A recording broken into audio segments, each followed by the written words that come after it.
Welcome, ladies and gentlemen. This is a new thing that I will be doing. I'm going to be going over games of high level players' matches, and I thought, why not go over a game of the future Set 8 world champion Prestivent himself, P God.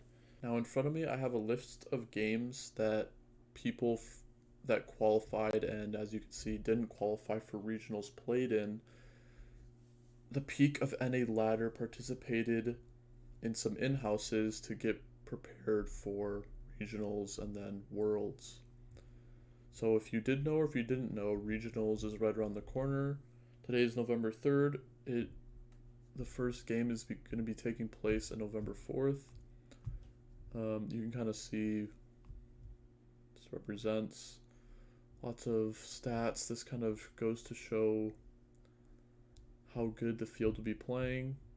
As you can see, Prestivent has a lot of games at 56 and is pretty middle of the pack, so I thought, why not take a look at one of his games? If you want more information like this about the in-houses and stuff like that, Zox on Twitter has been keeping track of every single day. But yeah, let's get right into this. So basically, I'll be going over the game. If you don't know, I'm Alvado, a challenger player. And I'm kind of here to help dissect some of the gameplay, go through the thought process of what a high level player might be thinking at every point in time.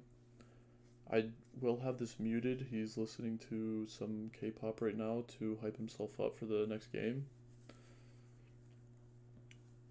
But he actually went for bow and then sword and then glove and missed every single one of them and got left with chain. At least he didn't get left with cloak.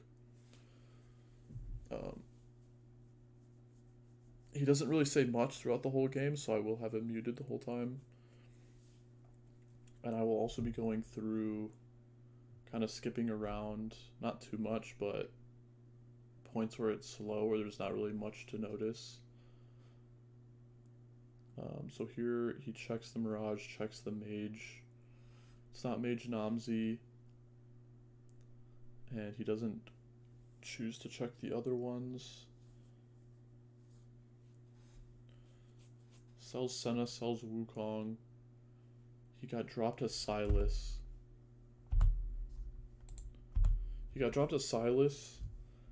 And with Rod and Chain, sells Senna, sells Wukong because he's probably not playing around AD. And even though Senna can hold AP items, Wukong definitely cannot. And he chooses to buy the Karma and the Talia because in a chance or in a world where, he gets a Karma 2 to play around or a Talia 2 to play around, that would more suit the items that he has. And like I said, he gets dropped to Silas, so he kind of wants to play around mages and stuff. As you can see, he sells the Karma for another mage because he might just be considering like playing a mage early game, like mage astrals, and then pivot into something later. That's probably what's going through his head, but obviously he doesn't even have all of his items yet, so it's not certain. Gets dropped a bow, and now he's thinking, okay, well, I'm probably playing more around AD. Here's the first augment. Okay, so first thing to note, it kind of takes a while to think about this. Warrior Crest, Cannoneer Crest, Three's Company. So, Cannoneer Crest is not really played all that much. I know there is some Cannoneer, like vertical Cannoneer comps that are playable in the right circumstance, but it's not really realistic.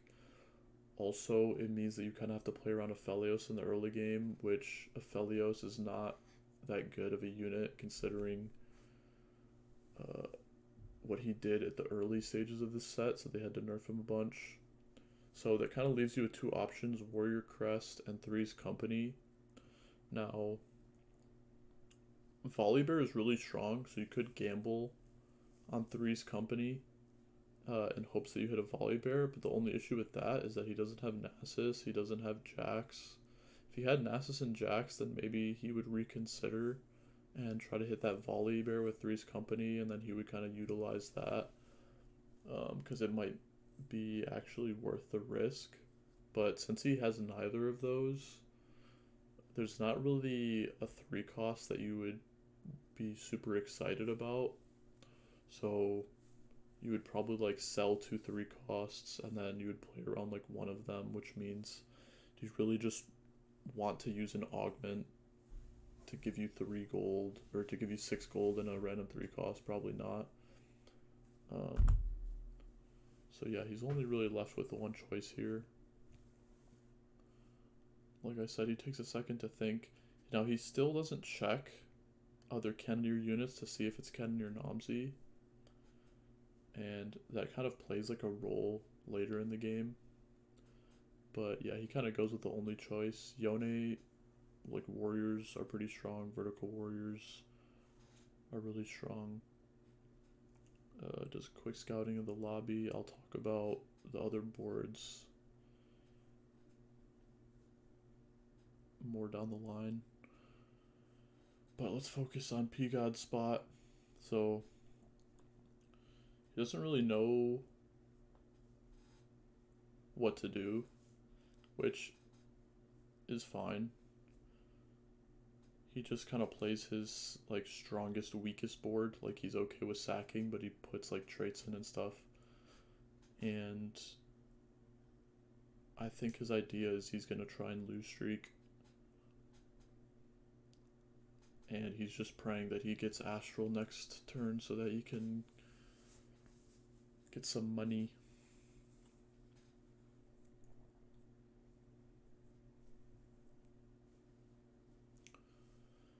So he finds Astral, he's looking to lose streak.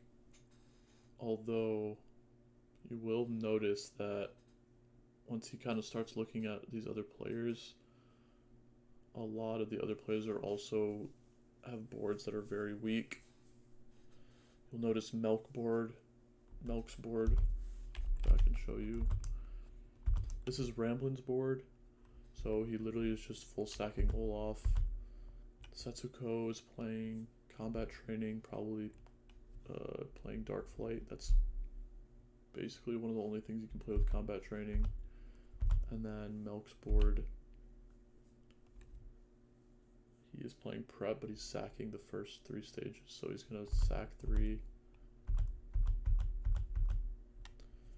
And then, since prep is reworked, we only need 3 turns to max your stacks. This strategy is actually kind of more reliable, I guess, because you can choose prep and then prep 3 units, and then after the first carousel,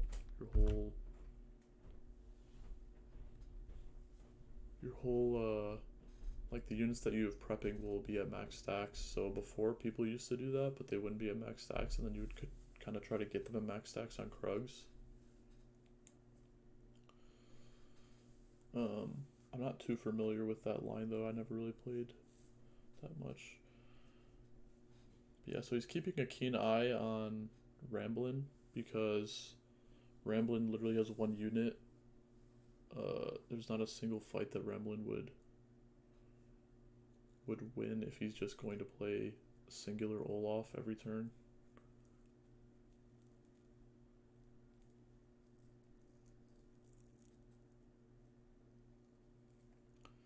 And then there's something else to note. So it's 2-2, right? So we're looking at Dish Soap right here, who has true 2s. He has 4 Guardian plus Senna 2, Zac 2. He is definitely going to 5 streak. That's like an incredibly strong board. Also, he has Warmogs. I don't know how that ended up on Leona. It must have been the unit from Carousel. But yeah, so Dish Soap is level 5 on 2-2. Goobums is level 5 on 2-2. Goobums also has true 2s. So Goobums is looking to 5 streak. He has a Talia 2, Zac 2, but the main difference is that Dish Soap has 4 Guardian, which is stronger than 2 Guardian, 2 Bruiser.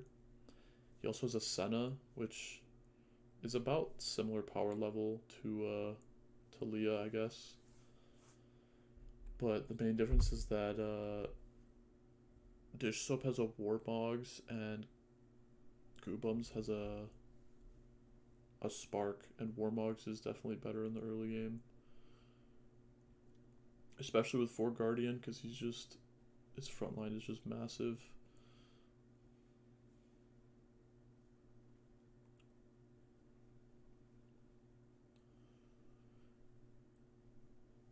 So there's kind of this battle happening for Carousel right now.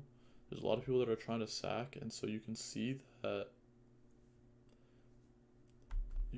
Prestivent can fight 5 different people, and he would most likely would have lost. You can see Melk's board here. Melk definitely would have beat him, most likely. Actually, I'm not sure. It would have been close, but you do have to recognize that Melk's units have some amount of preparation stacks, so they're actually stronger than normal. Although he might have not put the preparation stacked units in. And everyone else is just kind of has like a strong board, so he would have lost, and he actually fights Ramblin', which is the only board that he could beat. And Prestivent is kind of upset at that because he now loses his priority on the carousel. You can see he's now second pick. And since he's kind of committed to playing Vertical Warriors and someone is playing Olaf, you know he's already thinking about playing a Yone reroll, and that comp cannot really function without RFC or some iteration of scoped weapons augment. So he really wanted that bow so he could slam RFC. But instead he's second pick, and he just kind of has to go for the only component that he can utilize, which really is just glove. He doesn't want chain, he already has a chain. He doesn't want cloak, you never really want cloak. He was looking for BF or bow or belt, and all of those got taken because he was second pick, which kind of sucks for him.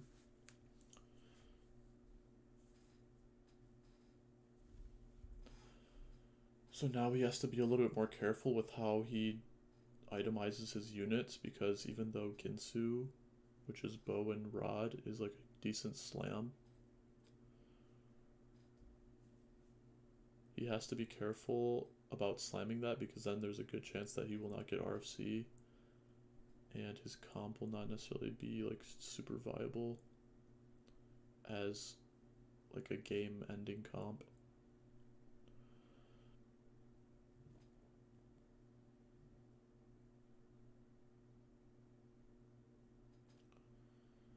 So something else that I kind of want to note is that among the sackers and the streakers, so there's sackers and there's streakers. So the people that are sacking right now are P-God, Melk, Setsuko, and Ramblin'. You can kind of see there's the people at the bottom 4 health. And there's streakers, which is Goobums and Dish Soap. So Goobums and Dish Soap, those were the 2 people that had true 2s, and you can see on stage 2-5 this what just happened is that Dish Soap fought Goobums and Dish Soap ended up winning, which I said was going to happen because his items and his traits were slightly stronger, even though they both high rolled with their true 2s.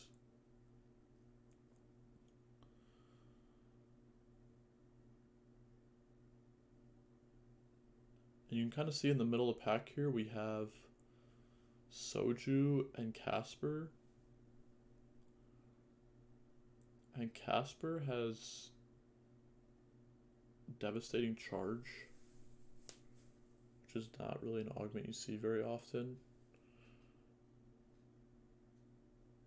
And Soju has something I forget. But they both kind of have like middle of the pack boards. So they're like, their boards are strong, but they're not nearly as strong as Goobums and Dish Soap.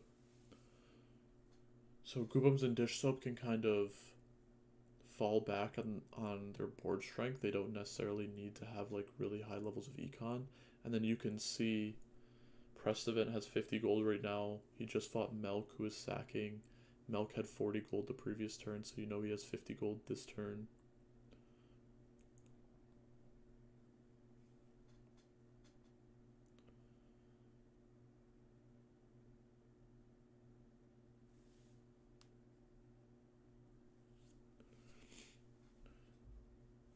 And also, since he wasn't able to 5 loss,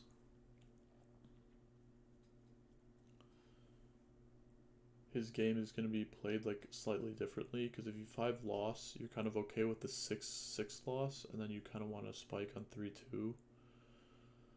But since he won, he's like incentivized to play a strongish board starting now. And his items are not necessarily the best, but they're not terrible. But he definitely was looking for a bow. Chooses to make stone plate and Hodge. Hodge is one of Yone's best items by far. Considering he does both AD and AP, gives him healing.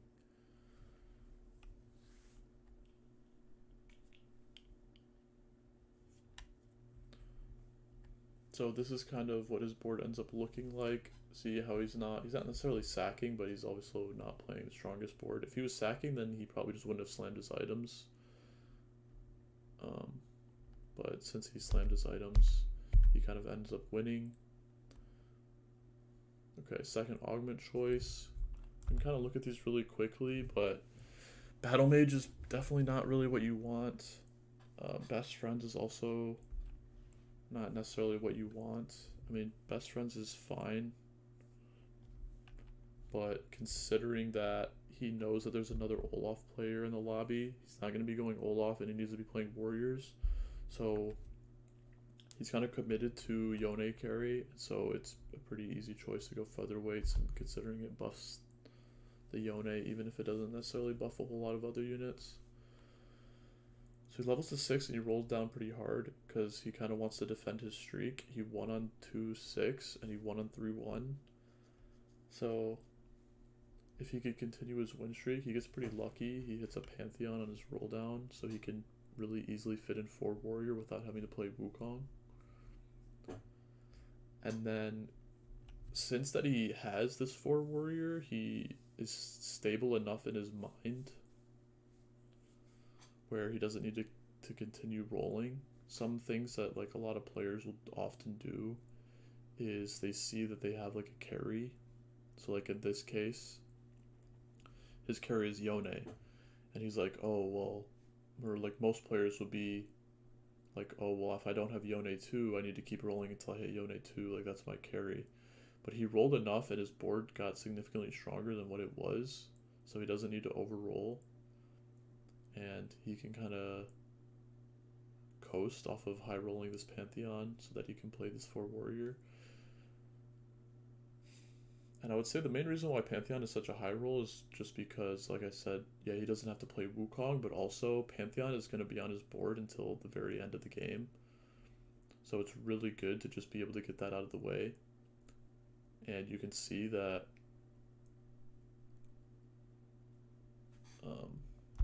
his judgment on whether his board was strong enough was correct, because he actually ends up beating Dish Soap, which was full streaking. Another thing to note is that the Mirage is Warlords, which isn't necessarily the best Warlords for Yone, but you do have to also consider that he's only ever going to be playing 2 Mirage. So no matter what the Mirage was here, it's not the end of the world, but Warlords is not the worst, but it's definitely not the best.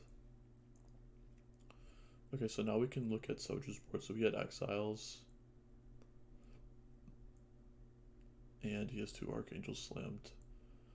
So he's definitely leaning towards Deja.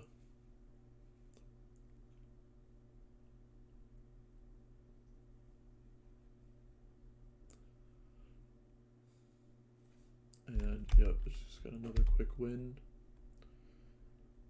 Carousel, he's going to want the bow.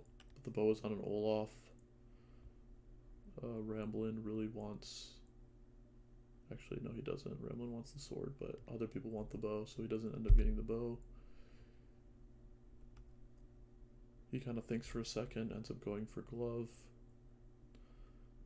That's kind of what happens often. You go for glove on the first carousel because it's like a 3-cost unit, and glove can kind of be anything. And then you just go for glove on the next carousel and you just make TG.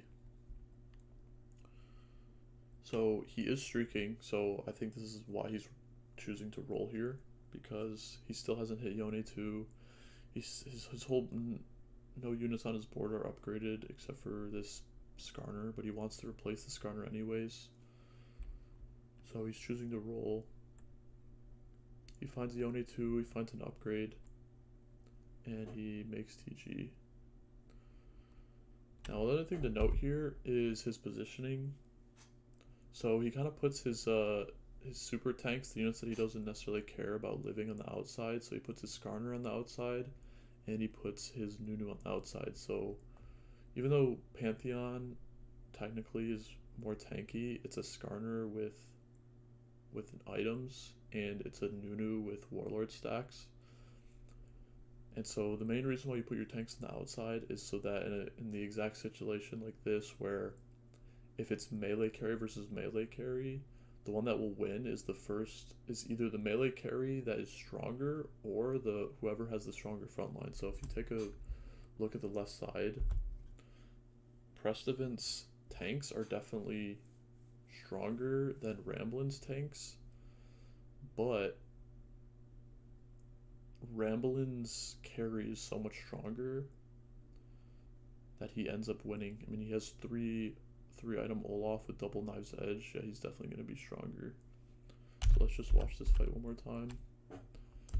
So if this Skarner is unkillable, then, you know, the Yone kills this Braum and then targets the Olaf, which is kind of what happens. So the Yone does kill the Braum, and then he goes to target the Jace, and then he targets the Olaf. So you can see right here, the Olaf kills the Yone. If the Yone was still alive, or I mean, if the frontline unit was still alive, then the Yone would have enough time to kill this Olaf. But Ramblin just so happens to have like a really good spot to be able to have this really strong Olaf at this point in time of the game, that it's even stronger than a Yone 2 with featherweights or lightweights or whatever that augment's called.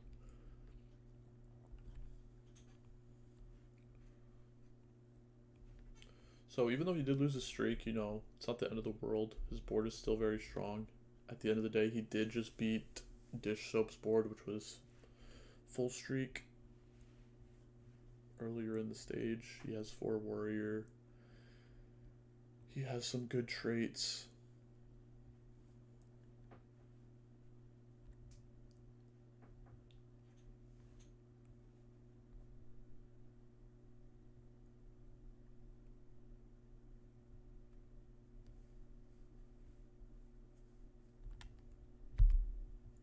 We just have a fight against Goobums. He ends up winning. Like I said, his board is still pretty strong. So on Wolves, he definitely wants items. He's sacking the Olaf to get the Olaf stacks.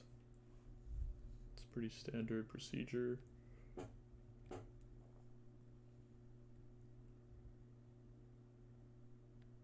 He's looking for bow here. So here's another thing to kind of take note of, is that even the highest level players can make mistakes. And so you can see that he gets dropped 2 blue orbs. The first blue orb he grabs, and it drops 2 Yones and a Kiana. So it's 6 gold worth of units. And then he grabs the next one. He sells the Kiana actually, which is good. But then he grabs the next one, and it is another 6 gold worth of unit orb. But the issue is that he doesn't have enough bench space, so 2 of the gold shows up, or 2 of the like the unit that would appear on his bench shows up as gold because it just can't fit on his bench. And you'll see later he sells this Twitch on the left side of his bench because he really has no use for Twitch. So before you open these orbs, especially if you're playing reroll comps, you really want to clear your bench so that, like, this 2 gold in theory could be a Yone. And also he grabs another white orb, which always has either gold or units in it, so that's like another good reason to clear his bench. Now he did get a Nico orb, which I think is guaranteed to give you gold and not units, so that one didn't necessarily matter. But you know, if he's looking to reroll this Yone, you really want to make sure you clear up the bench space. So now he's kind of rolling here to get a stronger board. You can see he finally replaced what was that Skarner that he sold with Silas, which is what you want. This is kind of... This is almost what the final board is going to look like. He chooses to put the items on Lilia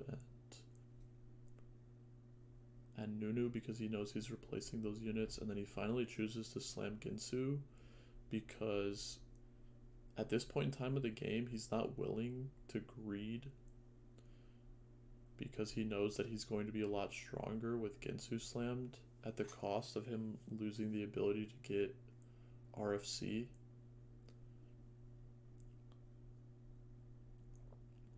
Because realistically, if you're going to be playing Yone carry, you need some sort of defensive item, whether it be RFC or Edge of Night, but even Edge of Night is not realistic for like winning the game with Yone.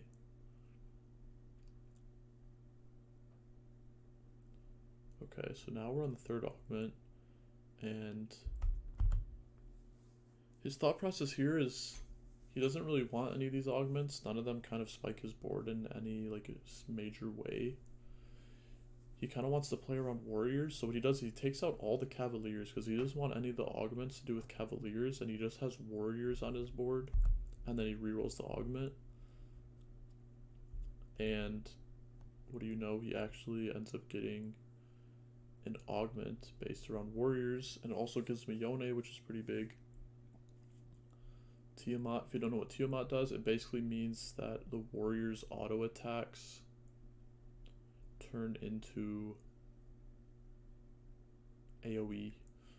So if they're attacking a unit and there's other units around it, then it'll also hit the other units. And so he makes some pretty quick decision making here. Let's watch that again. So he's digging for this Yone. He spots the Yone. He also, another thing to note is he picks up this Wukong. He ends up spotting it, and that'll come in handy later on in the game. And without any bench space, he's able to recognize that he needs to sell. He doesn't want to sell anything really, so he chooses to sell the unit that's on his board so he can put something in. He can grab the Yone and Nico it before the round starts. He literally gets it within the last second. And then he chooses to put the warrior emblem on Nunu because he knows that Nunu's going to not be on his final board. And there's not really any good holders for the warrior emblem at this point in time.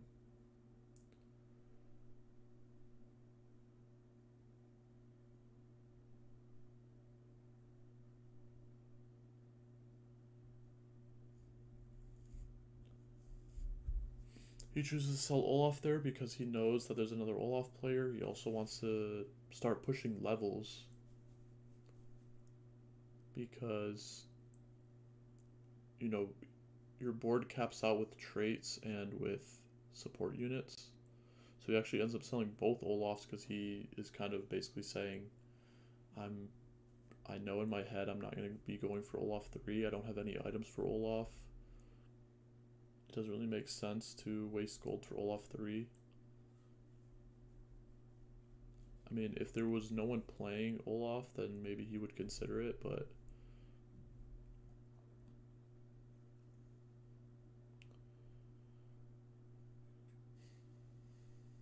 So yeah, so at this point in time in the game, he's still like a little bewildered from like just lots of decision making. He's like a little dizzy.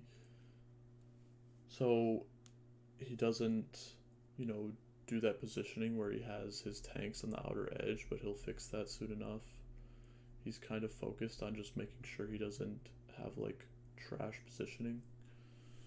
But you can see it might have made the difference in this fight if he positioned like 1% better, 5% better, then he would have been able to get like the extra auto attack on Deja, and then he might have been able to win the fight. I'll just go back real quick to show what I'm talking about.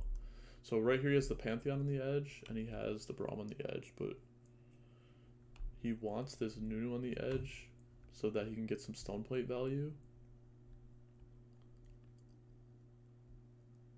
I mean, the Pantheon on the edge is fine as well, but what he ends up doing is swapping it with the Olaf, and now look, the Olaf is on the edge, and the Olaf gets targeted. If the Olaf didn't die first, then maybe it would have done enough damage to where the Yone later on in the fight, see like the Olaf is getting aggroed first, and the Olaf just kind of dies like immediately. But if it, let's say there was this Braum that was on the edge, the Braum would have survived for like an extra second, and then the Olaf would have still been alive. It would have like been able to do like slightly more damage, considering it's an Olaf 2 with a decent amount of Olaf stacks, and it is empowered by Tiamat. And yeah, I mean, this Deja literally just barely has any health.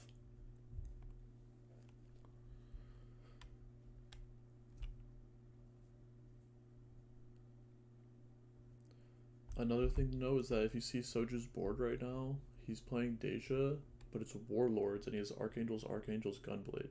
So Archangel's Gunblade are like not like the worst items you could have on Deja, but he's not necessarily playing around the Warlord very well. With the Warlord, you want like more crit because they get AP.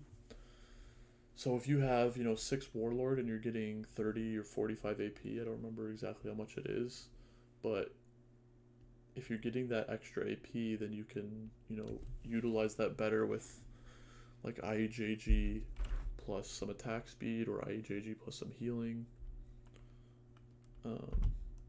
But he kind of has this build that is like a default Deja build where you build like Archangel's Gunblade, but that one is definitely best on Dexterity or Executioners.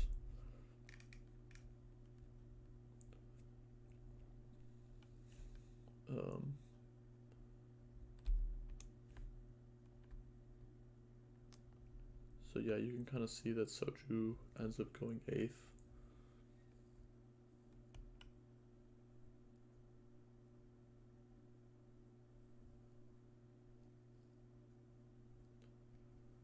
So he finally gets the bow. The only issue is that he already chose to slam Ginsu.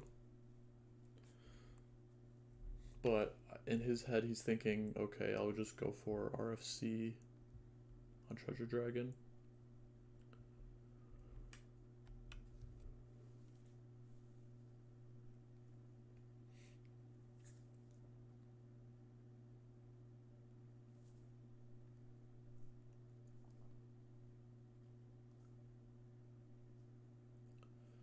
So he's scouting, he's trying to figure out how he wants to position, and at the very last second he makes this decision. So this is a very interesting positioning, and it actually is kind of genius. So he kind of opens up this door for the Yone to go through the middle. Because I guess what he saw is that anyone that he could have fought against, either he could face them in the middle, like there was melee carry, and then there was the cannoneer player, and then there was Dish Soap, which is who he's actually fighting. And so if he's fighting the melee carry, then he kind of wants to eradicate the front line as fast as possible, so he's going to open up the front, and the melee carriers will get stuck on the side, because his front line right now is actually like pretty decent. And against the cannoneers, I'm not really sure if this would have been the best positioning. But you'll see against Dish Soap, the positioning is quite smart because he's utilizing Tiamat very well in this situation. So this itis is normally going to be the unit that would die last because, you know, it's 3 item itis, like 2.5 item itis. And it's also a 2-star itis on 4/5. That's not like super high roll, but I mean, it's not high roll. But you can see Tiamat actually goes through this stone plate, and normally this Yone would kind of get stuck on this itis for a while, and then the Deja would have like some extra time to ramp up. The Yone would, when it gets through this itis, it would have to like walk around and kill the other guardians, and you would have to go through the guardian shield, and each shield is like just giving itis like a lot more time to ramp up. But what actually happens is this Tiamat is hitting every single guardian at once. So you can see it rips straight through the guardian shield. This itis is still not dying, but it doesn't even matter because he's killing the other unit behind it, and then they kind of die simultaneously with the help of Tiamat, and then he's able to sneak right into the back line. And yeah, I don't know if he did that on purpose, but if he did because of Tiamat, then I think that's like pretty smart. I imagine he probably thought about that somewhat. Another thing that I kind of want to mention is when you have like a positioning like this, you know, if you're a melee carry, the whole idea is that you really need to not get stuck on like a melee unit, I mean on a tank unit, because if you're stuck there the whole time, then you're allowing um, these backline units to take advantage of their extra range. So your game plan is normally to go on the edge and kind of sneak around, maybe kill like one of the units. Like if imagine the Yone was on the left side here, you would want him to kill this Nasus and then go straight up and hit the Deja, and you would want him to bypass the itis altogether. But the only issue with that is that if your front line, like Pigot's front line, is not strong enough, uh, then the Deja would attack his front line and then target the Yone, and then the Yone would fall. And if the Yone falls, then your whole team falls basically, because that's all of your damage. So you kind of have to be very careful about how you position in a situation like this, and it all depends on your strength versus their strength. Like he has a Deja 1 with 1 item, so his Deja really is not that strong. So if he has like a Braum here and he sneaks his Yone up the side, then there's like a good chance that the Braum is going to survive, and the Yone will kill the Deja before the Deja kills the Braum, meaning, you know, the Yone will kill the Deja before the Deja kills the Yone. And I actually have this really cool simulation real quick that I kind of did of this. So you can see right here that this all kind of depends on board strength. So currently the whole board is 1-starred. I can make these 1-star units, and I'm going to take the items off. So I'm going to make the whole team 1-star, and I'm going to give him Ginsu and Hodge.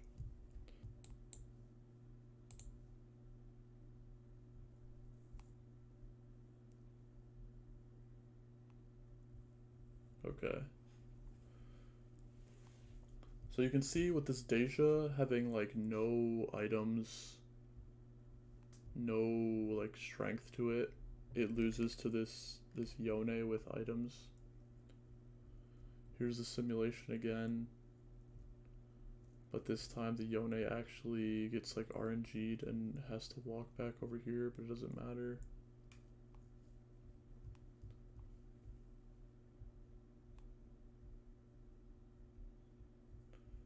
So it's this kind of situation where their backline is not strong enough, so you can be kind of like ignorant with your positioning.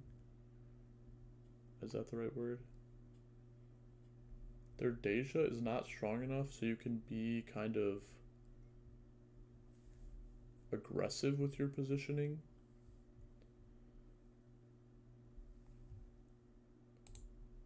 But yeah, so there's that one. But now let's see what happens when, you know, I'm making this a 2-star Yone, but let's make the Nasus a little beefier, let's make the Deja a little beefier, and let's give the Deja some items. you can see that this fight does not really go in a similar way. The Deja attacks this Olaf and then attacks the Braum, and it has killed those units, and now it is attacking the Yone. Actually, it's on the Pantheon right now. But yeah, you can see that with some items and upgraded units, even though we did upgrade the Yone, he just does not stand a chance. You know, backline carries will almost always be superior to melee carries. You just have to be like you just have to output so much damage as a melee carry to get to the backline. Or, I mean, I guess it also depends on the power of the front line. Let's see what happens when we do this.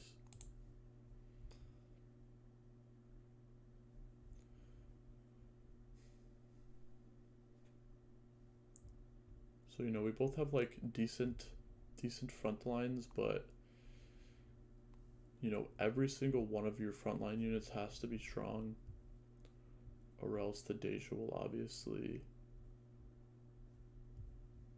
kill them all. Okay, so that's a really cool simulation there. Now let's get back to the game. You can watch this fight one more time. So he obviously chooses to not go up either side. Also, the main point of that simulation is that as a melee carry, if you want to be walking up one side, you need to be thinking about, is my front line stronger than their back line?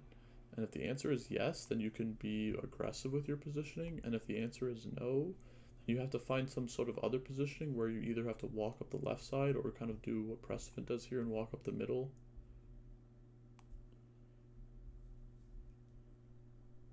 Because, again, this Yone is all of your damage. So if your Yone dies, then the game ends.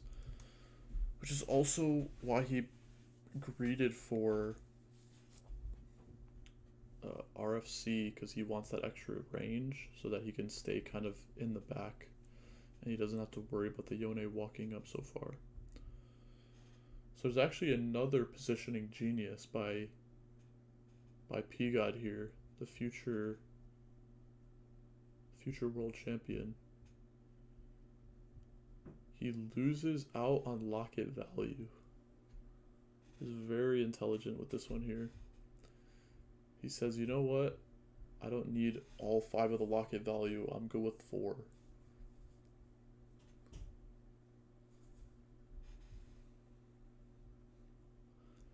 And he actually wins the fight, so it doesn't really matter.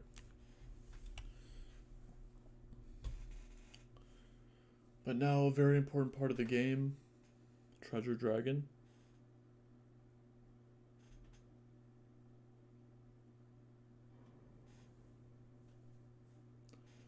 I'm just going to go through here and kind of give you like a really quick thought process on why he just chooses to skip. So the first one's Radiant Morello. He doesn't really have a holder for Radiant Morello, so he just insta skip, Covalent Spark.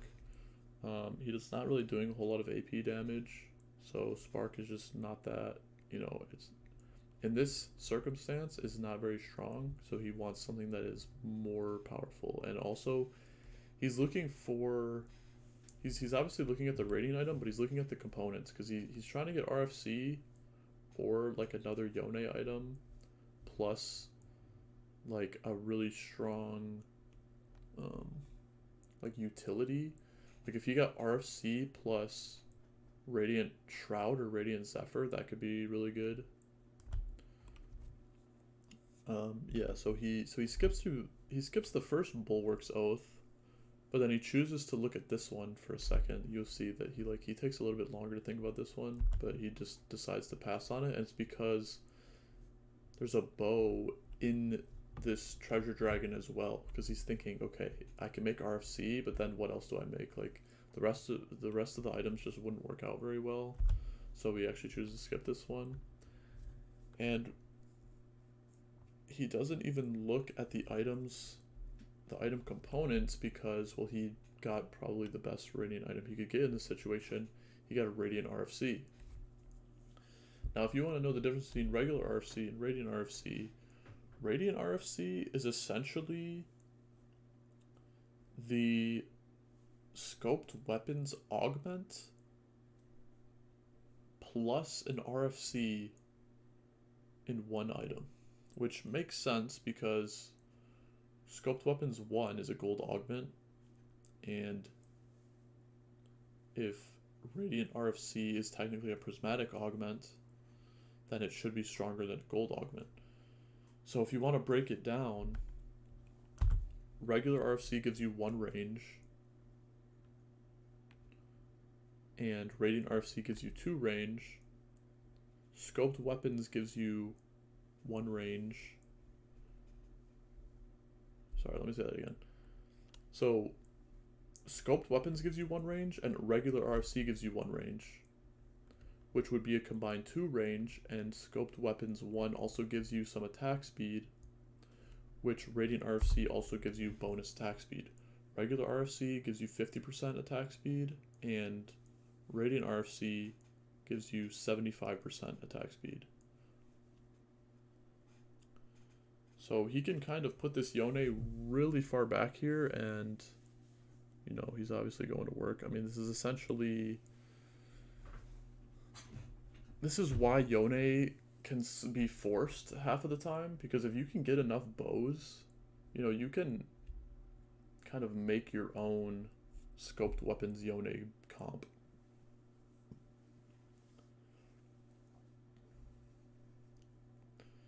You can almost always do like a makeshift Yone comp if you can get an RFC. So he levels to 8 on the previous turn, right? Or no, he doesn't do it right now. Yeah, on the previous turn he levels to 8 to kind of like fit in. He fits in a Sejuani because it gives his whole team 130 health. So it's not like the worst thing to level for. But then he naturals a Yasuo to get 6 warrior.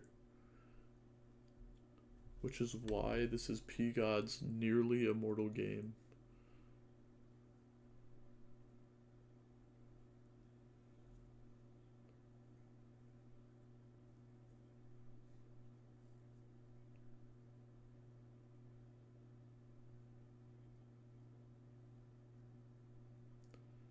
I mean, you can just see how good Tiamat is in a fight like this.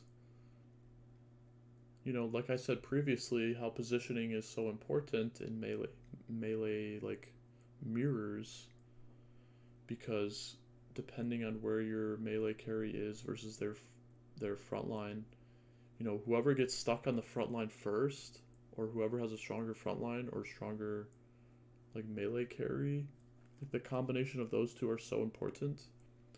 But the thing is, you could see, let's just watch that again, you could see that, you know, Prestivents' frontline was not necessarily stronger. I mean, he has a Radiant Warmogs, Warmogs, Bramble. So, you know that Prestivents' frontline wasn't necessarily better than his. But with Tiamat, he kind of inadvertently goes through the front line and just hits around. It doesn't even matter that his front line consists of a Braum 2. I mean, Braum 2 is extremely tanky, but it's definitely not as tanky as a Radiant Warmogs Pantheon.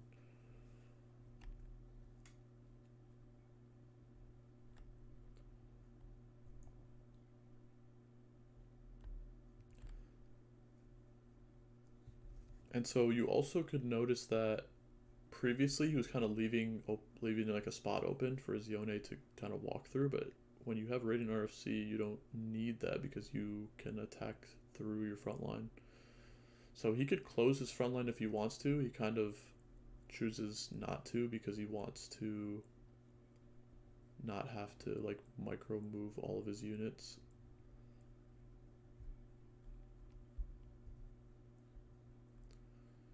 But yeah, I mean, these fights are pretty satisfying to watch. You can just see the Yone just... I mean, the 6 warrior buff is insane. Pretty sure warrior empowers, has a 50% chance to empower one of your auto attacks. And at 6 warrior, I think it empowers it like 400% or something. 375%. So half of the time, this Yone is dishing out 400% damage.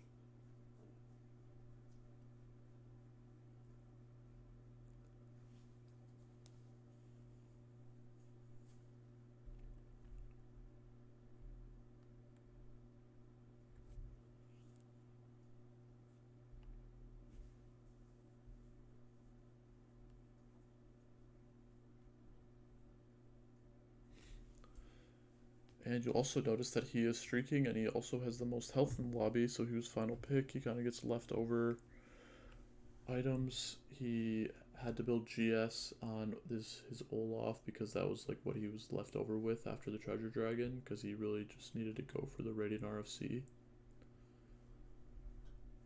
So he says, screw it, I'm gonna put items on this Olaf too.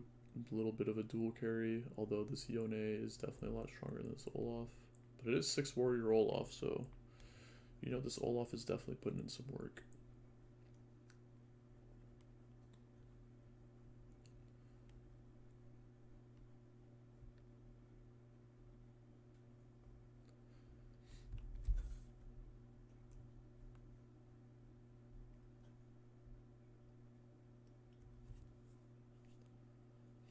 So this is a pretty interesting fight here. There's like a very specific mechanic that's going on here that a lot of people don't necessarily know about. So Milk is actually choosing to sacrifice Namzi. And you might be thinking, okay, so you're sacrificing a unit that costs 2 unit spaces to put in your team. Well, it's actually pretty ingenious because with the Soul Siphon Augment, you can see that Silver Augment, the second one that he has, it makes it so that the first trait of the unit is provided to all of your Darkflight units. So he only has 3 Darkflight units, the Rengar, the Aphelios, and the Rel. But what this Namzi is providing is Prodigy, which what that does is that it gives them the extra bonus AD that the Namzi would normally be getting because it's a Cannoneer. So each one of the Namzis has like a different attribute. The Mage Namzi, you know, cast twice. The Evoker Namzi, I actually don't think has anything like special about it. But I mean, obviously it has like the Evoker trait.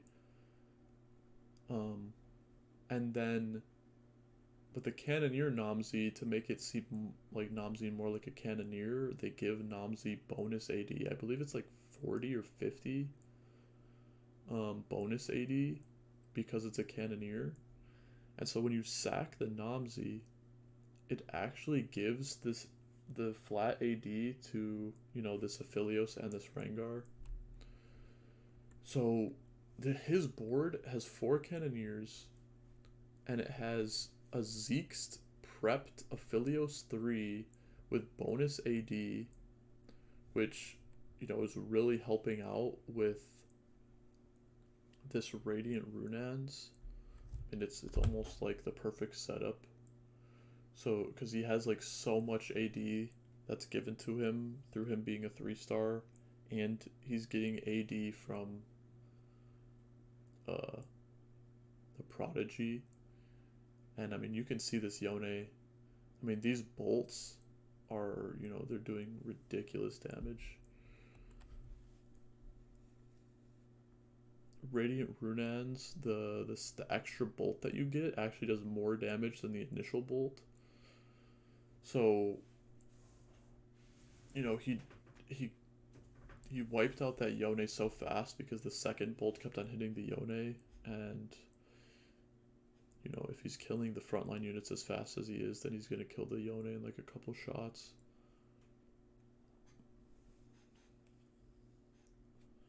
So Prestivent basically hit Yone 3 and just said, okay, I'm going 9. And so far, it's actually been working out because he high rolled the treasure dragon, kind of saved his game.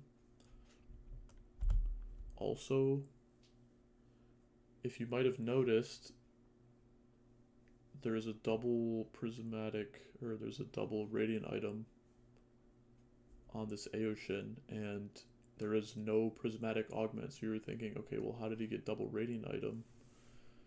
Because you might have seen games where like this happens, but that's normally because there's a prismatic augment, and the prismatic augment is radiant relic, so you get a radiant item, and then it's order treasure dragon, which gives you a radiant item, and then you have two radiant items. But he obviously doesn't have the prismatic augment, and if you didn't know, there's actually a very, very, very small chance for you to get two radiant items from the treasure dragon when it's an order treasure dragon. I believe it's like a 1%, or it's probably, no, it's definitely lower than that. It's probably like a 0.01%. Because if it was 1%, then that means you'd probably see it a lot more frequently, and this is like extremely low odds. It's probably like 1 in 1,000. But yeah, so Prestivent got two components, a radiant item and then some gold. When you get a radiant item, when you get a double radiant item, you don't get anything else. You just get two radiant items. But I mean, obviously, two radiant items is like ridiculous, especially if they're both good. And double Hodge is like insane.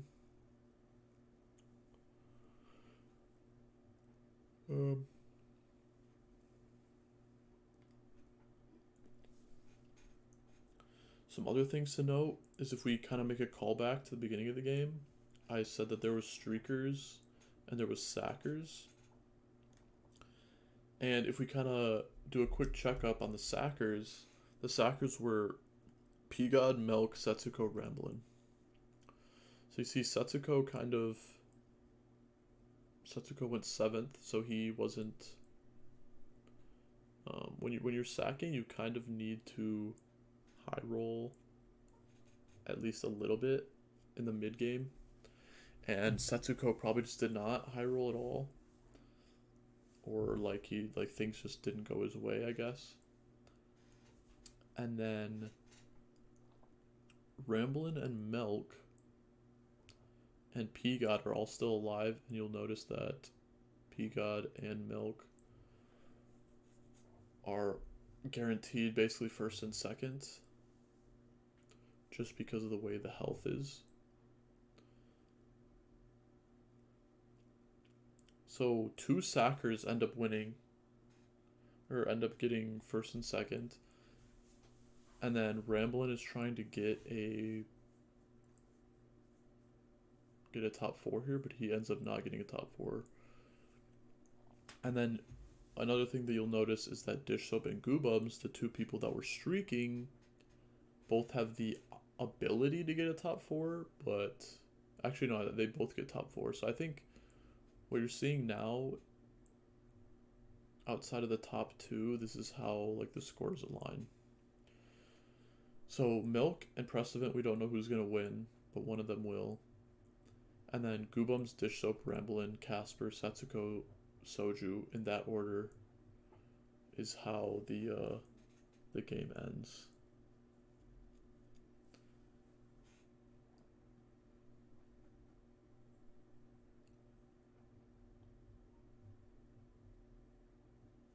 So he actually kills the Aoshin with Yasuo there. That kind of sucks for Dish Soap, but he ends up getting a top 4 anyways, so...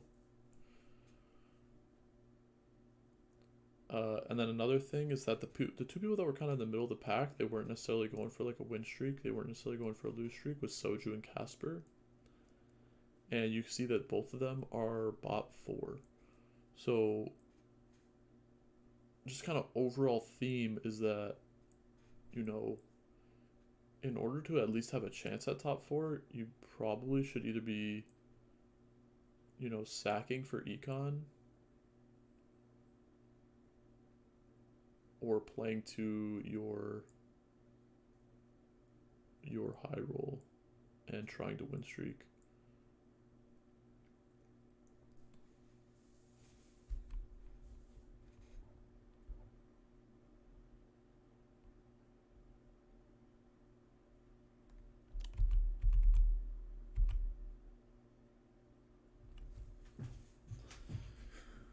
Okay, so now we're down to a top three situation.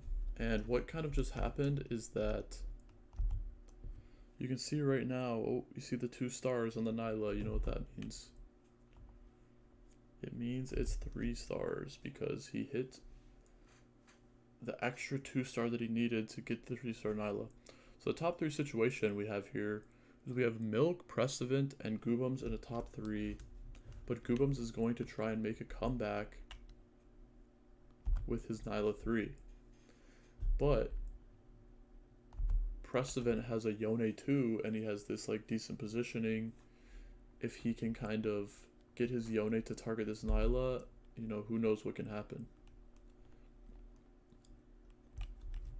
He's targeting the Itis. He gets off the Itis. Oh, he's on the Nyla and the Rakan comes to save him. And then, yeah, no, I'm just kidding. There's no chance. It's a Nyla 3.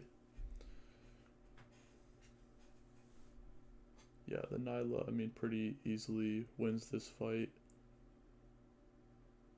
The Yone just has to either kill the Itis like a lot quicker, or he has to just be targeting the Nyla immediately.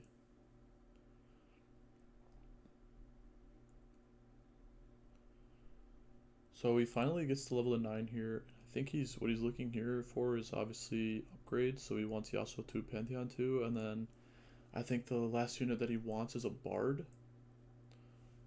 But he actually holds on to this Zyra for some reason. Like, I don't think I would hold on to that.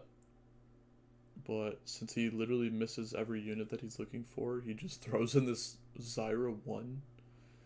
And you can see it actually sort of makes a difference here because, you know, it's just barely able to cast before it dies. So it's dead, but you can see the like outline of the cast.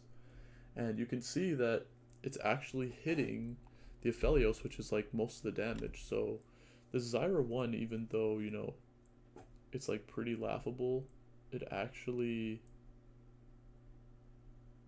you know, stalled for like 1.25 seconds, I think, is what the cast does. And yeah, so if you didn't think that this this sacking the Namsi tech with the Soul Siphon was strong, well, you might think it's strong now because he just beat Goobums, which had a Nyla 3. He finds the Bard, but yeah, he doesn't hit Yasuo 2. And well, he's thinking, well, I lost the Nyla and this guy beat the Nyla and my board didn't get any stronger. And he just says go next.